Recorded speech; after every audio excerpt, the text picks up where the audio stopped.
désert de l'Arizona, dans l'ouest américain. Ce trou immense, c'est le célèbre météore cratère.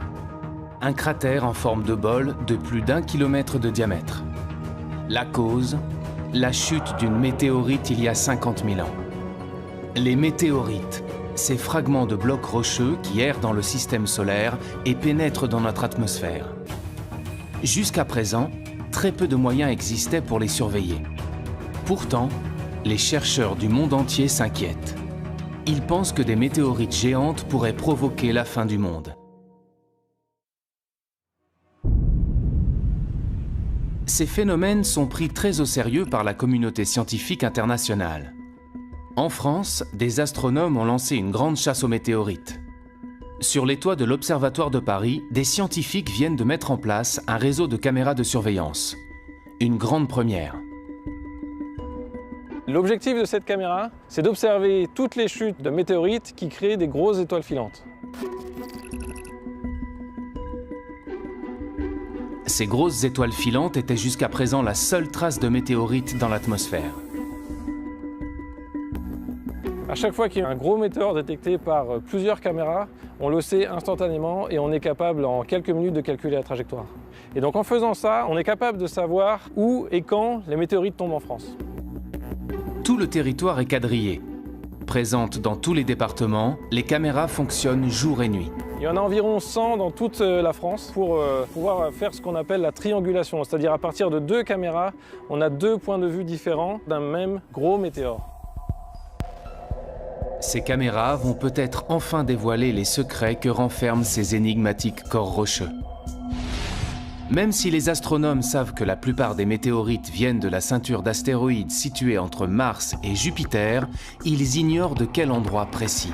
Désormais, ces caméras pourront pister la source de ces météorites d'après leur trajectoire. L'idée, c'est de faire le lien entre la composition des objets qui tombent au sol et leur provenance dans le système solaire. Grâce à ce réseau, notre espoir, c'est de savoir d'où viennent les météorites qui tombent sur la Terre. L'Observatoire de Paris est l'un des acteurs clés de cette recherche. Et plus largement, c'est ici que l'on tente de percer les mystères de notre univers. L'Observatoire de Paris. En France, c'est le plus grand centre de recherche en astronomie et en astrophysique. Le deuxième plus grand au monde derrière celui d'Harvard aux États-Unis. Fondée il y a 350 ans, cette institution continue de faire d'incroyables découvertes et travaille avec les plus grands laboratoires mondiaux. Les liens que nous avons avec l'Observatoire de Paris sont vraiment très importants. L'Observatoire de Paris a joué un rôle prépondérant au XXe siècle. Implanté sur 3 sites, à Paris, Meudon et Nançay en Sologne, l'Observatoire est né d'une grande ambition scientifique. Les académiciens royaux ont convaincu Colbert puis Louis XIV qu'il était nécessaire de construire un grand lieu de science pour la gloire du roi Soleil. De grandes découvertes ont été faites entre ces murs. C'est ici que l'on découvre que la vitesse de la lumière n'est pas infinie. Le Verrier y démontre l'existence de la planète Neptune par les mathématiques. C'est là également que l'on réalise les premières cartes détaillées de la Lune.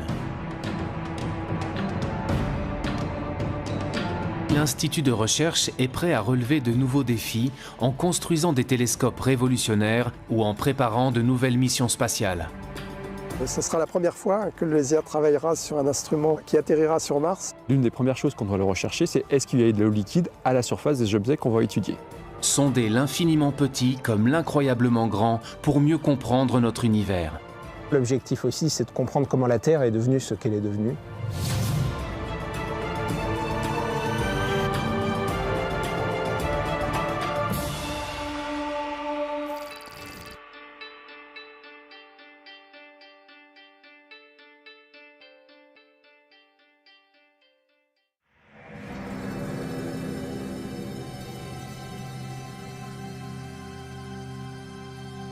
Nous sommes à l'ouest de la capitale, à Meudon. Sur les hauteurs de la ville, de majestueuses coupoles astronomiques dominent Paris. Fondé en 1876 par l'astronome Jules Janssen, le site de Meudon est rattaché à l'Observatoire de Paris depuis le début du XXe siècle. À première vue, l'endroit semble paisiblement endormi. En réalité, il abrite les projets scientifiques les plus ambitieux d'aujourd'hui. Ici, on ne se contente pas d'observer les étoiles. On prépare entre ces murs les grandes conquêtes spatiales de demain, en collaboration avec les laboratoires les plus renommés au monde.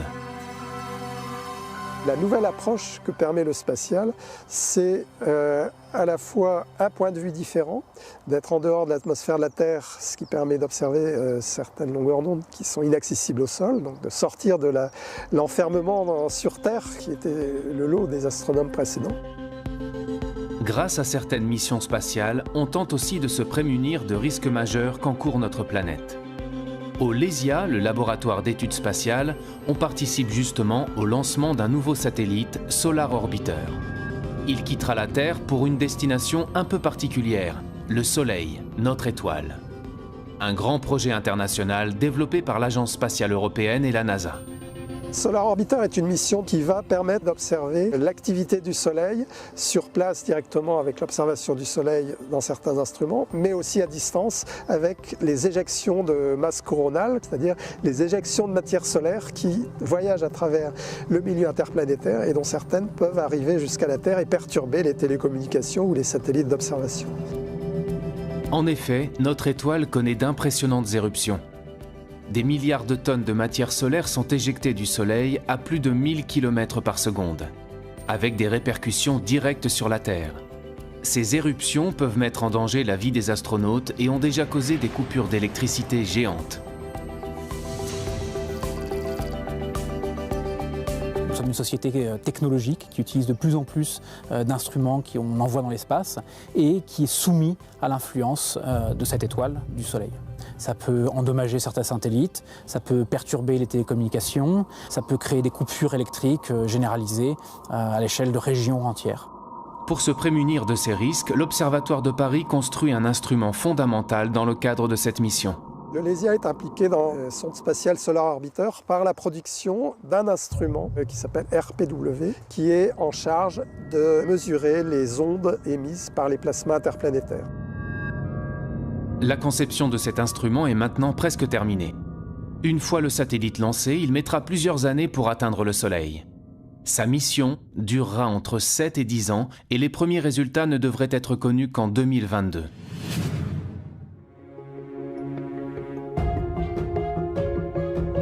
En attendant, les astronomes doivent s'assurer quotidiennement que le Soleil ne représente pas de danger pour notre planète.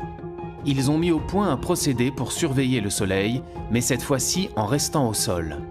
Le même procédé depuis plus d'1 siècle.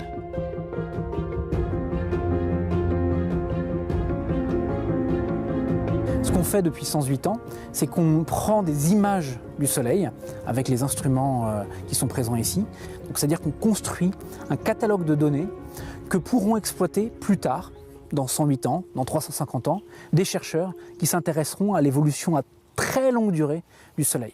Il s'agit véritablement d'un travail d'endurance qu'on essaye de donner aux générations futures. Tous les jours, sans exception, depuis plus de 100 ans, les astronomes prennent des photographies du Soleil. Un procédé relativement artisanal qui fonctionne grâce à ce que l'on appelle un spectrohéliographe. Sa mission, enregistrer les taches et les protubérances du Soleil.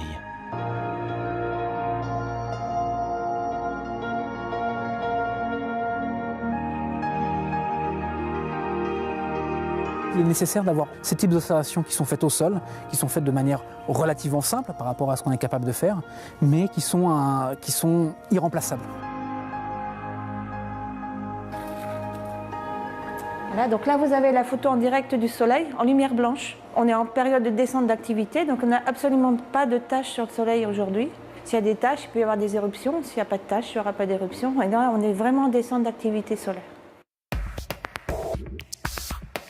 Aujourd'hui, la photographie ne prend que quelques secondes et les résultats sont immédiatement informatisés.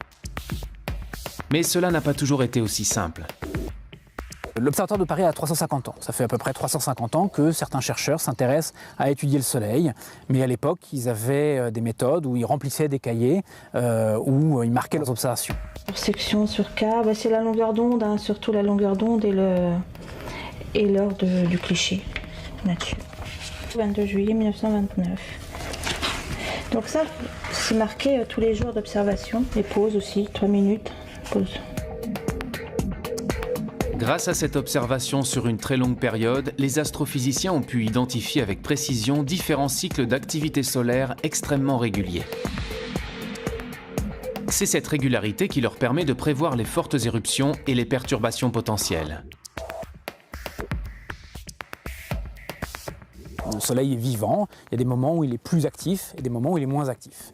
Donc il y a un premier cycle qui va être le cycle qui est très bien connu, qui est le cycle de 11 ans, où au début du cycle, petit à petit, il va y avoir de plus en plus d'éruptions jusqu'à un maximum. Et puis à nouveau, pendant quelques années, la fréquence des éruptions va diminuer jusqu'à ce qu'on arrive à un minimum où il n'y aura aucune éruption.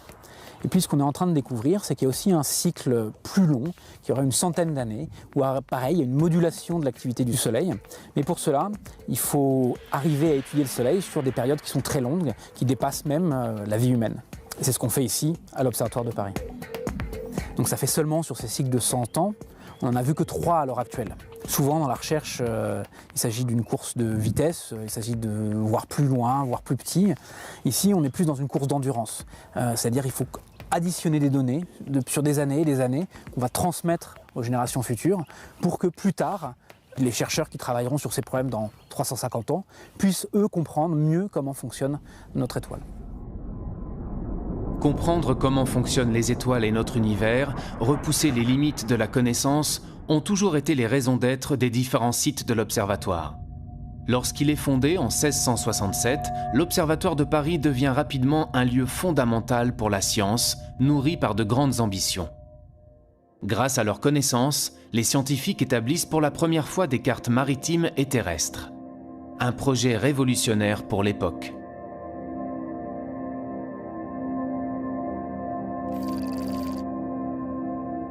Sous le règne de Louis XIV, il était nécessaire de construire des cartes précises. Et on avait demandé à l'époque aux astronomes, grâce à leur connaissance du ciel et des mesures de latitude et de longitude, de construire la carte, notamment la carte de France.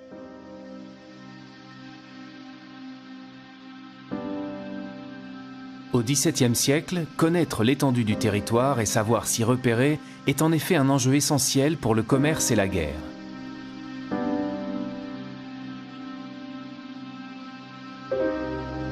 Pour l'anecdote d'ailleurs, il s'est avéré que cette carte montrait que le territoire du royaume de France était en fait beaucoup plus petit que ce qu'on croyait à l'époque, ce qui a fait dire à Louis XIV que ces astronomes, qui l'avaient si bien soutenu financièrement, lui avaient fait perdre plus de territoire que ne lui avait fait gagner toutes ces guerres.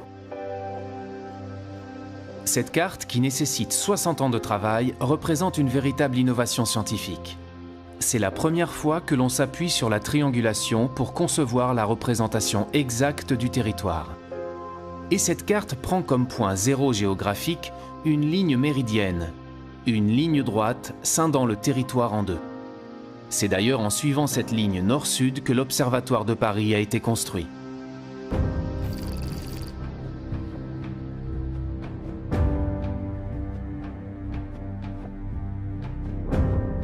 Nous sommes ici dans la salle Cassini, qu'on appelle aussi la salle de la Méridienne de l'Observatoire de Paris, tout simplement parce qu'elle contient le Méridien de Paris, qui est cette ligne que vous voyez ici, qui a été tracée par les académiciens le 21 juin 1667.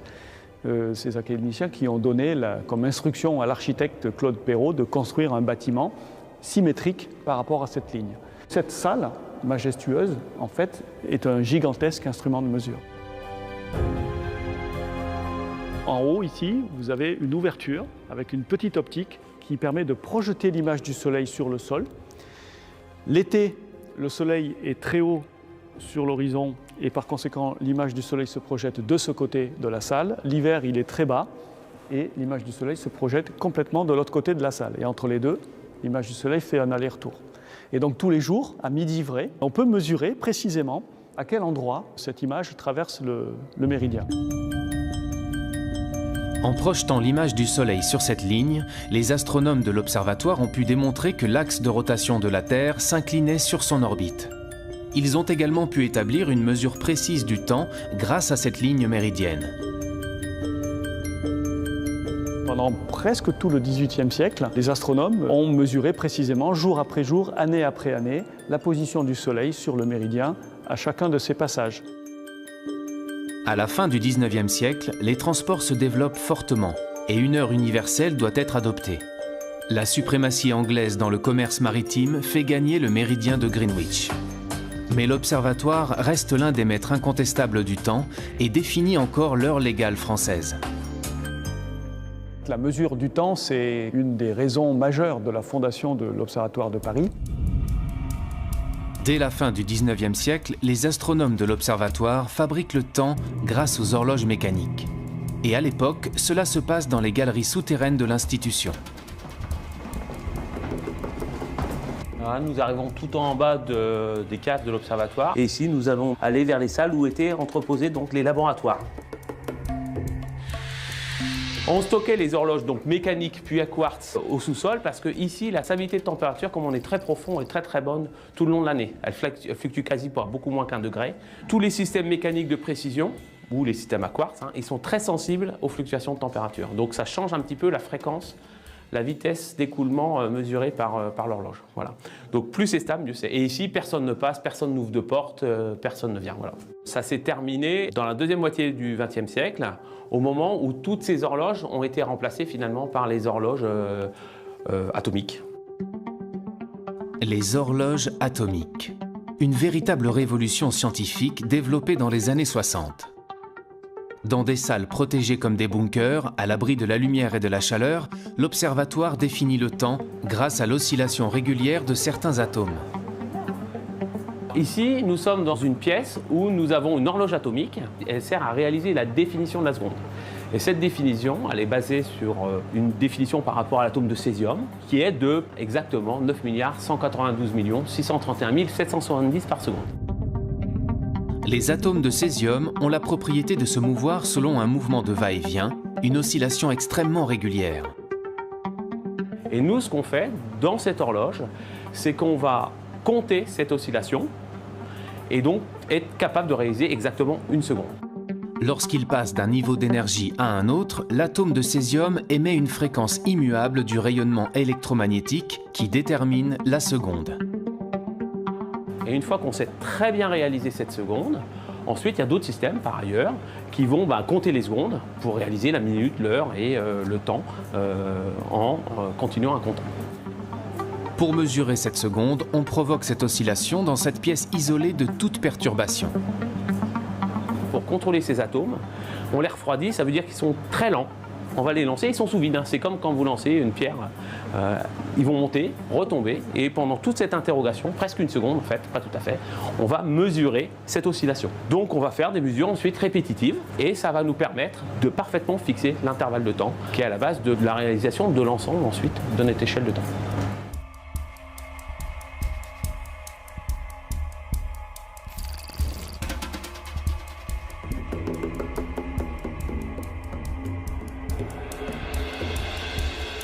C'est aussi à l'observatoire qu'on invente l'horloge parlante en utilisant la référence de temps calculée dans ces laboratoires. L'idée est simple, donner par téléphone la même heure sur tout le territoire à tous les Français par une même voie.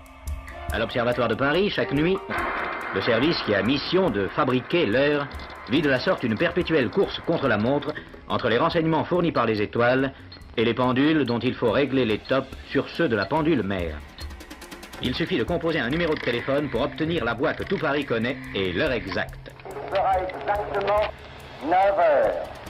9h40. Merci. Les astronomes de l'observatoire ont une connaissance si poussée concernant le temps qu'ils peuvent répondre à toutes les questions que l'on se pose sur les éphémérides, sur le mouvement des astres dans le ciel, même très loin dans le passé.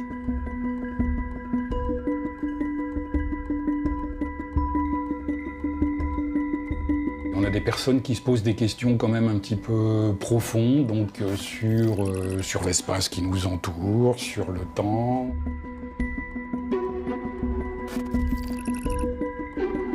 On a des demandes très spécifiques, ou d'historiens ou d'archéologues.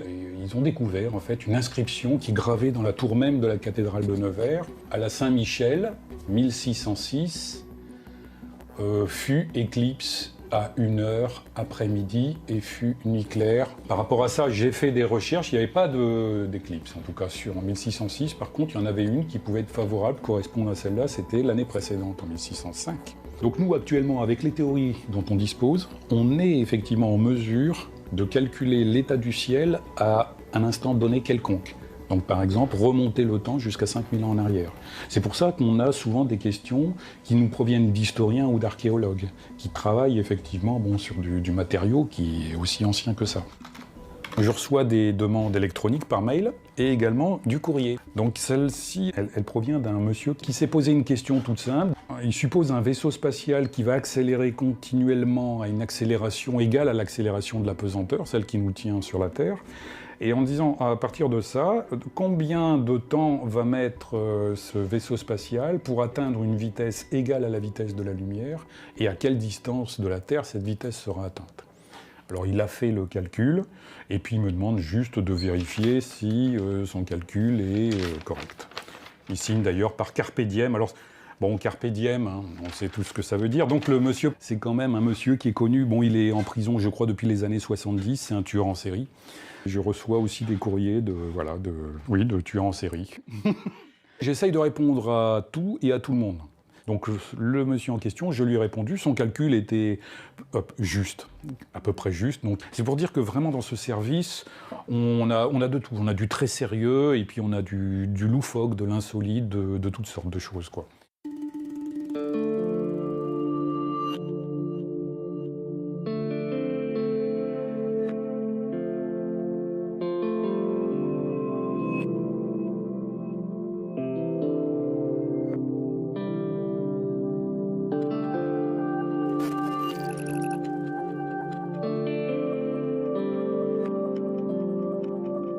Le soir, Pascal Descamps s'offre un moment de nostalgie sur le toit de l'Observatoire de Paris.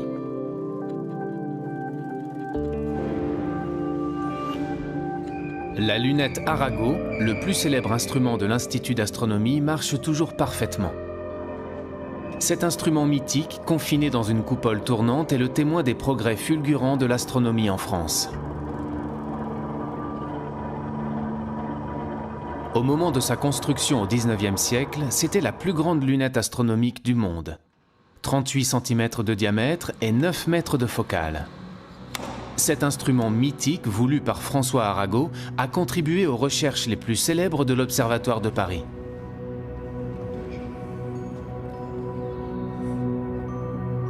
Voilà, parfait. Voilà. Tout est bon. Il n'y a plus qu'à relancer le moteur. On contrecarre en fait le mouvement de rotation de la Terre. La Terre tourne et on fait tourner la lunette autour du même axe, mais dans l'autre sens, de manière à en fait contrecarrer ce mouvement, à en fait l'annuler. Si je coupe l'entraînement, la Lune sort en moins d'une minute, elle sort, puisque la lunette va alors rester sur une direction fixe pendant que le ciel tourne. Donc on perd la Lune tout de suite. Là, ça marche. Donc c'est bon.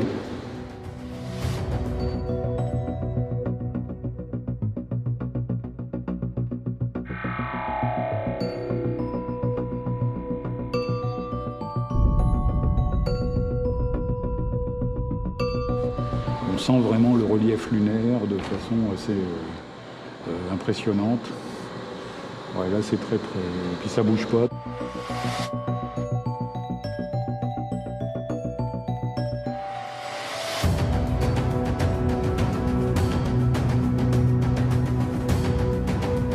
Depuis l'âge d'or de la lunette Arago, des pas de géant ont été faits en astronomie. On observe encore les étoiles avec ce type d'instrument qu'à de rares exceptions. Désormais, ils sont beaucoup plus performants.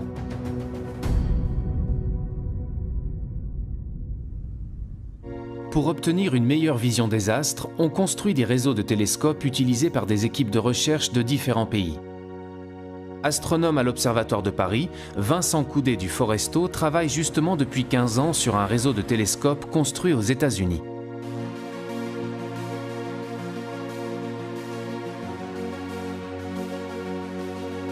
Ce réseau est situé dans l'un des observatoires les plus célèbres du monde, le mont Wilson, près de Los Angeles. C'est ici que l'on a découvert que l'univers était en expansion. Chaque année, l'astronome français et ses collègues étrangers se réunissent en Californie pour faire avancer leurs projets communs. De grands projets internationaux qui donnent à la science plus d'envergure. Ce qu'il y a de terrible quand on travaille ici, c'est qu'on a beaucoup de collaborateurs français et qu'on est forcé d'aller en France régulièrement. Les liens que nous avons avec l'Observatoire de Paris et Meudon sont vraiment très importants.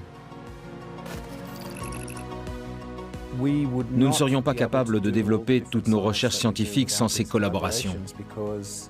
Parce qu'on ne peut pas être expert dans tous les domaines. Nous avons besoin de personnes qui viennent observer nos instruments et viennent enrichir ce que nous faisons avec leurs connaissances.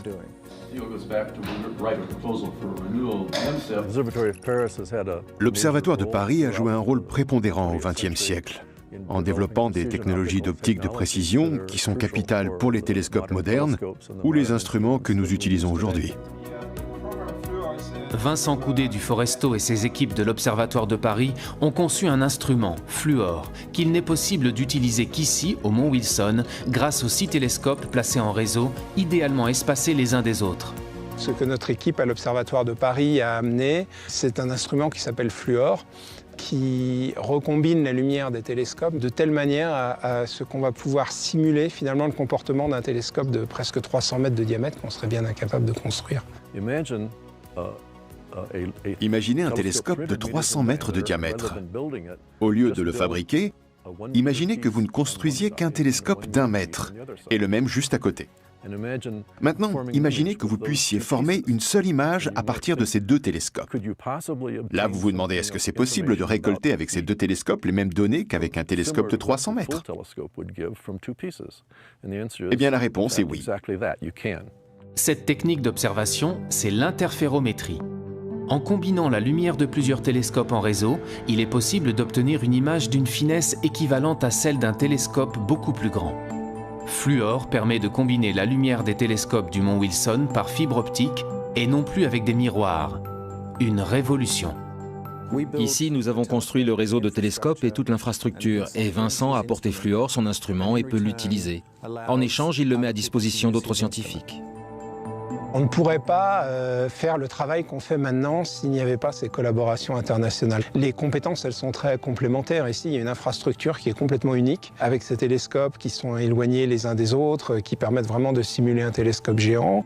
Nous, on apporte un instrument qui permet de faire des images avec une très grande précision. Et c'est justement de l'apport de ces compétences complémentaires qu'on peut obtenir des observations intéressantes.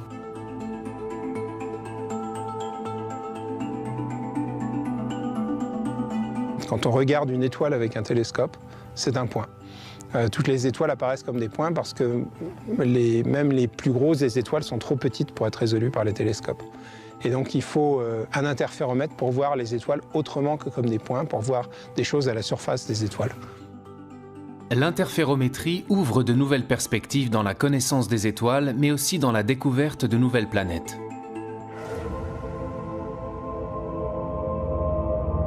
Parmi les projets qu'on a avec Fluor, il y en a un où on va regarder l'environnement des étoiles, ce qui se passe autour des étoiles. Et on sait que les étoiles, notamment quand il y a des systèmes planétaires, il y a des poussières qui restent en orbite autour de l'étoile et qui diffusent une sorte de lumière de halo. Et pour nous, ces lumières, c'est un peu la trace, c'est un peu la signature d'un système planétaire qui peut se trouver derrière. La signature d'un système planétaire comme celle d'exoplanètes, des planètes situées hors du système solaire, et que les astronomes découvrent par centaines depuis 20 ans.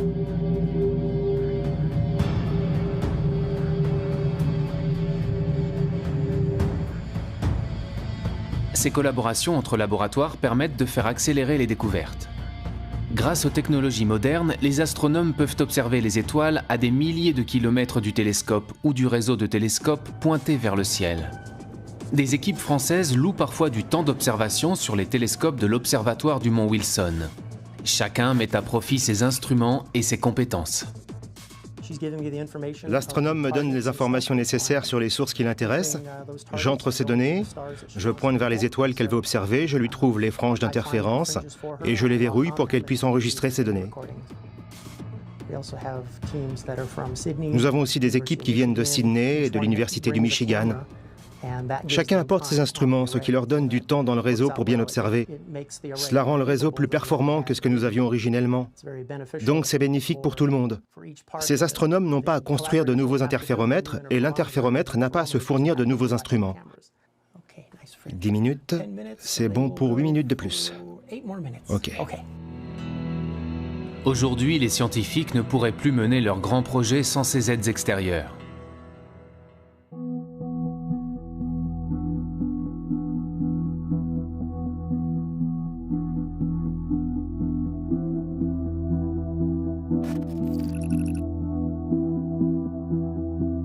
La recherche, c'est l'échange d'idées, et donc l'échange, la confrontation, la critique, et de la critique naît de nouvelles idées.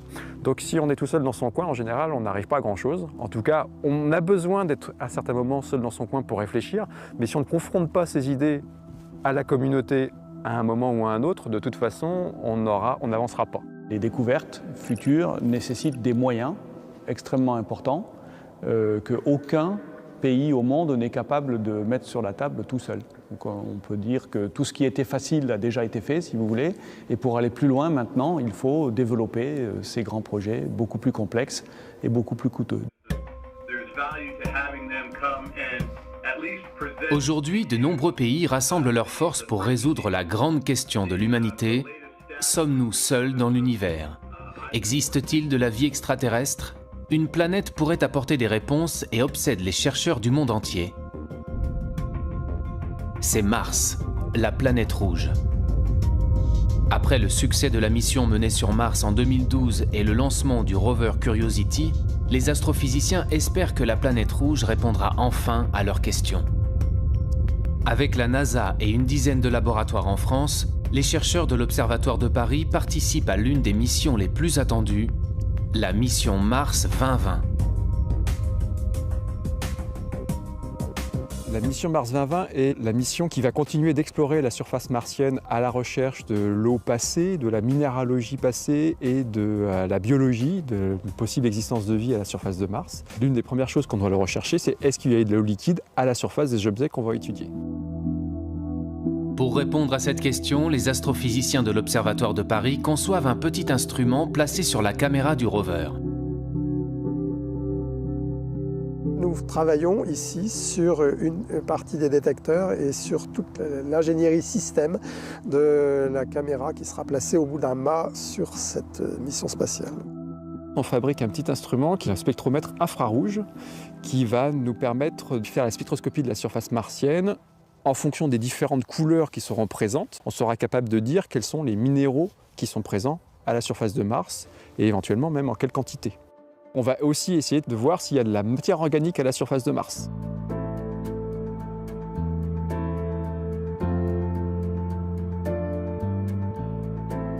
On a un défi qui est de faire un instrument très petit, beaucoup plus petit que ce qu'on n'a jamais fait. Donc ce défi de miniaturisation, il est important. Donc on se confronte à des problèmes auxquels on n'avait encore jamais été vraiment confronté en termes de place, d'intégration. Un vrai challenge. L'instrument doit être suffisamment petit pour se glisser dans la caméra du rover sans l'alourdir.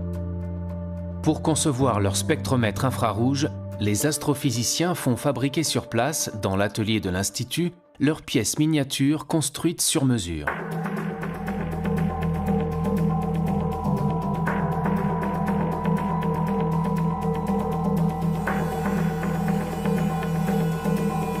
Il a fallu trouver une place au sens physique, où est-ce qu'on se met exactement. Il a fallu aussi trouver comment on branchait nos fonctions, de l'électronique, quelle masse on apportait. Il ne fallait pas apporter trop de masse, parce que sinon on aurait été trop lourd, on n'aurait pas pu être au sommet du mât du rover. Donc on a tout ce genre de contraintes qui nous empêchent de faire exactement tout ce que l'on veut et nous restreignent dans nos objectifs scientifiques. Ce sera la première fois que le LESIA travaillera sur un instrument qui atterrira sur Mars et c'est pour nous un nouveau challenge. Un nouveau challenge que l'Observatoire doit remporter. Les équipes n'ont pas le droit à l'erreur. Maintenant que l'étape de fabrication de l'instrument est terminée, les chercheurs lui font subir une série de tests et de vérifications. L'instrument est placé dans les conditions extrêmes de l'espace et de la surface martienne.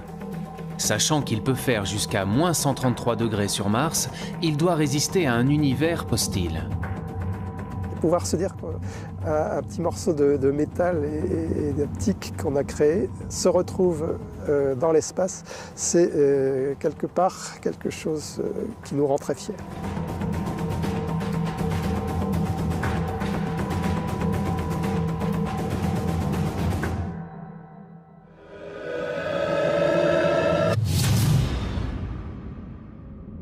Au-delà de la recherche de vie extraterrestre, les scientifiques s'emparent d'une autre question cruciale.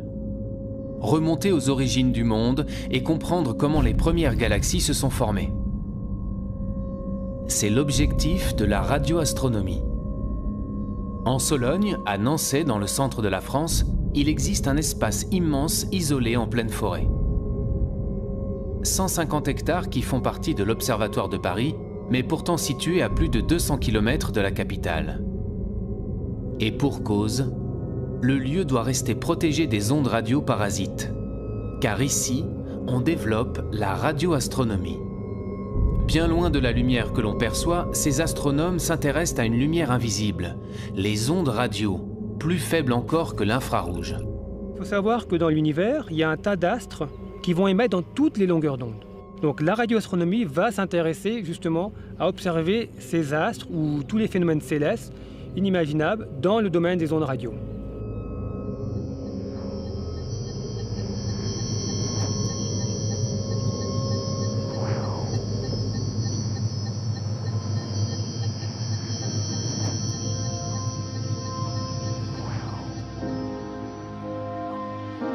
Les ondes radio émises par les étoiles sont collectées par cet immense instrument métallique.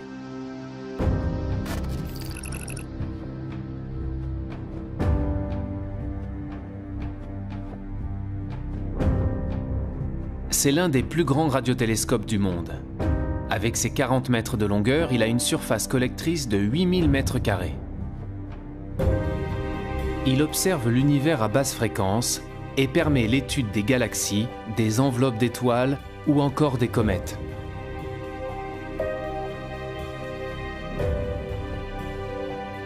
Vous pointez le télescope vers une direction d'observation du ciel, c'est la source qui vous intéresse. Donc le rayonnement arrive sur ce qu'on appelle un miroir qui va être mobile. Il réfléchit ce rayonnement sur un miroir fixe qui lui-même va réfléchir ce rayonnement dans un chariot où se trouve le récepteur. Ici, on peut voir presque l'intégralité du ciel, bien sûr, de notre hémisphère. Les ondes à basse fréquence correspondent à celles d'astres très éloignés et qui ont mis beaucoup de temps à nous parvenir, donc très anciens. La radioastronomie permet de remonter le temps et d'accéder aux origines de l'univers. Quand vous avez un objet émetteur en ondes radio qui s'éloigne de vous, cette fréquence, ce signal caractéristique va être décalé vers les basses fréquences. Et donc, ainsi, vous allez pouvoir étudier l'hydrogène dans l'univers lointain. C'est pour ça qu'actuellement, il y a des projets qui se développent à très basse fréquence, parce que ce qui permet d'étudier l'univers quand il était très très jeune, donc quelques centaines de millions d'années par exemple. C'est également grâce à la radioastronomie que l'on a découvert les pulsars issus de l'explosion d'étoiles en fin de vie.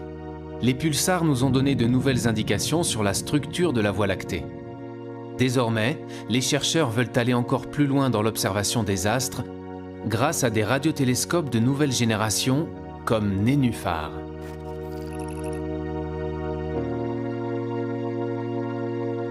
Contrairement aux grands radiotélescopes où vous pointez l'antenne pour justement observer votre source d'intérêt, Nénuphar, ce sont des antennes qui voient tout le ciel.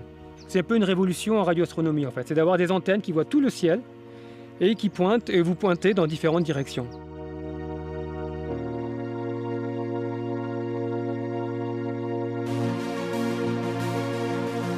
Ce réseau de 1824 antennes à très basse fréquence va permettre d'étudier l'univers quelques millions d'années après le Big Bang, la formation des galaxies. De nouvelles découvertes majeures en perspective.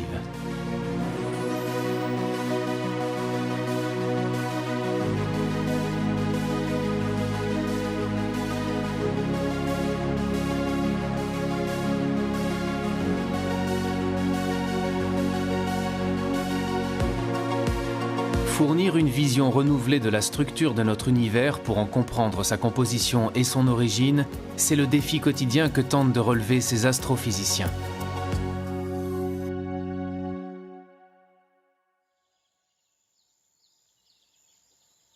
Depuis peu, l'observatoire explore également le ciel dans les plus hautes énergies, à l'autre extrémité du spectre électromagnétique, bien au-delà de la lumière visible. Le site de Meudon abrite un prototype de télescope unique en son genre. Il fera partie d'un futur grand réseau appelé CTA. Une nouvelle génération de télescopes dont l'objectif est d'explorer l'univers dans les plus hautes énergies, les rayons gamma. Ces rayons gamma sont situés au-delà de la lumière visible, au-delà des rayons X. C'est une lumière extrêmement énergétique.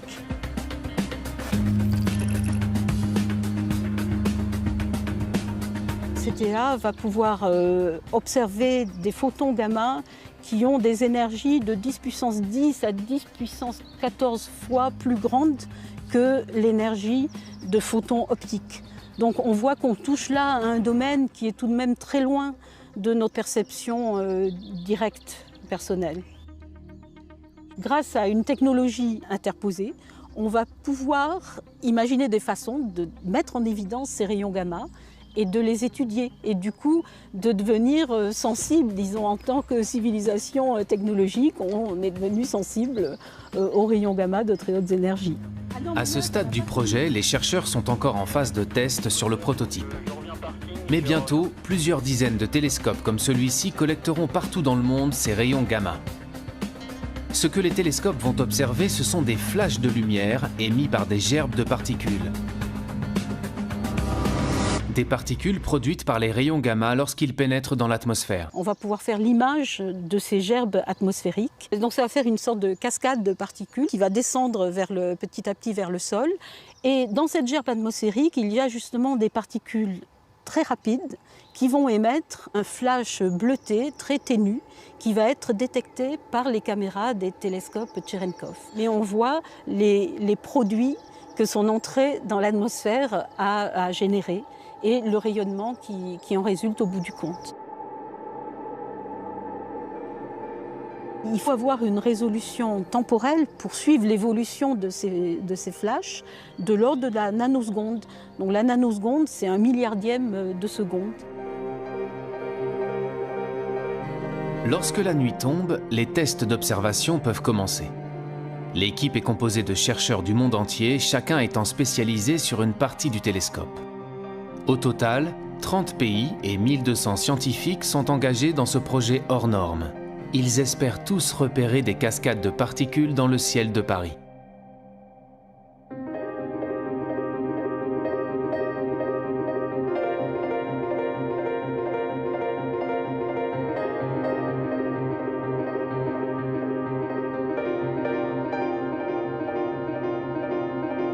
On va orienter pour identifier ces gerbes atmosphériques qu'on peut repérer. Elles sont partout, il y en a partout dans le ciel, hein, donc on peut chercher l'endroit qui nous paraît le plus dégagé. En l'occurrence, ça va être cette zone-là qui est bien indiquée parce qu'en plus, elle est assez protégée des lumières de Paris. Donc là, elle n'a pas de nuages, donc on va pointer dans cette direction. On voit des sites où il y a eu des phénomènes très énergétiques et même voire cataclysmiques, comme des explosions d'étoiles lors de supernovae. Ce télescope pourra même observer des astres tellement compacts que la lumière ne peut pas en sortir, et qui restent jusqu'à aujourd'hui invisibles, comme les blazars, ces trous noirs qui renferment de nombreux secrets pour les chercheurs. Ça va apporter de nouvelles informations sur les propriétés de ces systèmes cosmiques. Et ça fournit en général à la communauté astronomique une vision renouvelée de notre univers.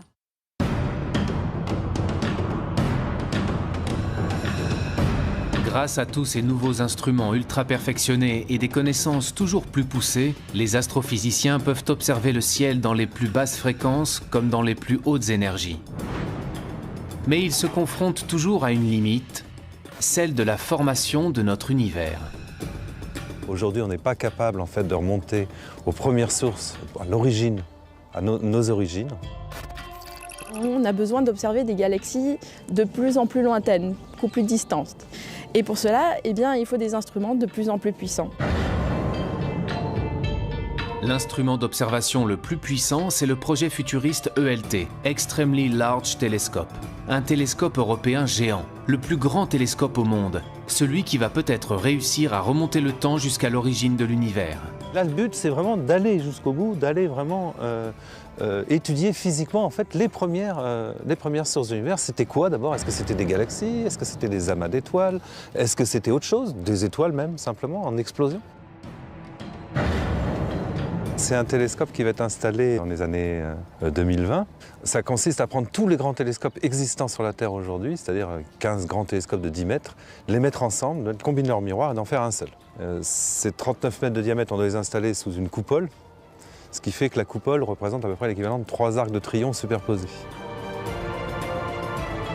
C'est l'un des projets européens les plus ambitieux en matière d'observation au sol.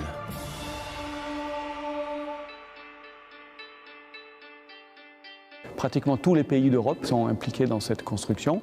Et nous, à l'Observatoire de Paris, on est particulièrement impliqués dans la construction d'instruments qui se mettent au foyer du télescope.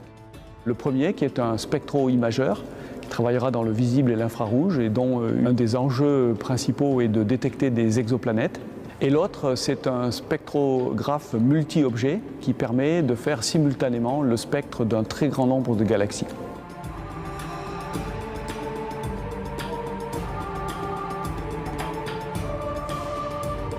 Il y a plus de 100 milliards de galaxies dans l'univers. Alors chacune de ces galaxies contient plus de 100 milliards d'étoiles. Rassurez-vous, on ne veut pas analyser les 100 milliards, mais on veut au moins avoir un aperçu, je dirais, de comment elles sont constituées. Et pour ça, il nous en faut beaucoup plus qu'une. Il en faut plusieurs centaines. On va pouvoir mesurer la composition des objets, de quoi ils sont faits. Dans le même temps, on va aussi voir comment ces objets se meuvent. Et on va regarder en fait les mouvements de cette galaxie. Donc en fait, on va refaire un bilan complet de l'univers, mais surtout un bilan complet de l'univers et de son évolution, de comment il était dans le passé. C'est un enjeu en fait pour toute la communauté d'astronomie du point de vue du télescope et des instruments. Et puis pour un institut comme l'Observatoire de Paris, c'est un sacré enjeu parce qu'on n'a jamais fait ça. À l'image de la construction de ce télescope géant, il reste encore d'incroyables défis scientifiques à relever pour répondre à l'ultime question: d'où venons-nous? L'objectif, c'est vraiment de comprendre comment les planètes deviennent ce qu'elles sont devenues, comment on peut relier leur histoire avec leur état actuel. Et évidemment, l'objectif aussi, c'est de comprendre comment la Terre est devenue ce qu'elle est devenue.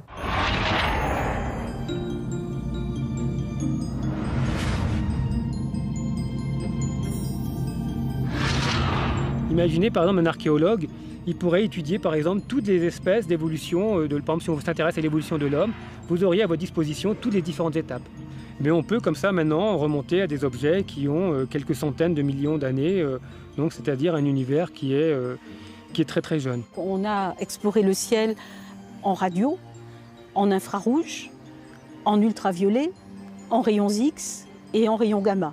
Donc là, on a balayé tout le spectre électromagnétique et maintenant l'astronomie moderne peut utiliser des informations sur le ciel venant de tous ces domaines. Et dans chacun de ces domaines, il y a eu un renouveau complet qui fait qu'aujourd'hui encore, l'astrophysique reste une science extrêmement active et en complet renouvellement.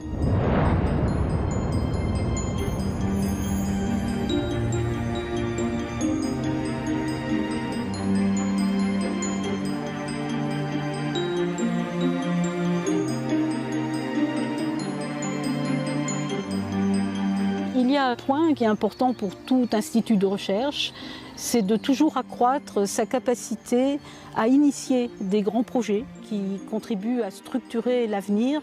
Son futur est tout à fait prometteur. Il a un potentiel humain, de recherche, d'ingénieurs, techniciens, d'innovation qui est extrêmement fort. On est à bord de missions spatiales jusque dans les années 2030-2040. Donc au moins pour toute la première partie du XXIe siècle, je pense que l'Observatoire va continuer de se développer très fortement et d'être un acteur majeur de la recherche astrophysique en France et dans le monde. L'Observatoire de Paris, véritable citadelle des sciences. Plus de 3 siècles après sa fondation, ce lieu, porté par un héritage scientifique inestimable, nourrit toujours les plus grands espoirs de recherche et de découverte.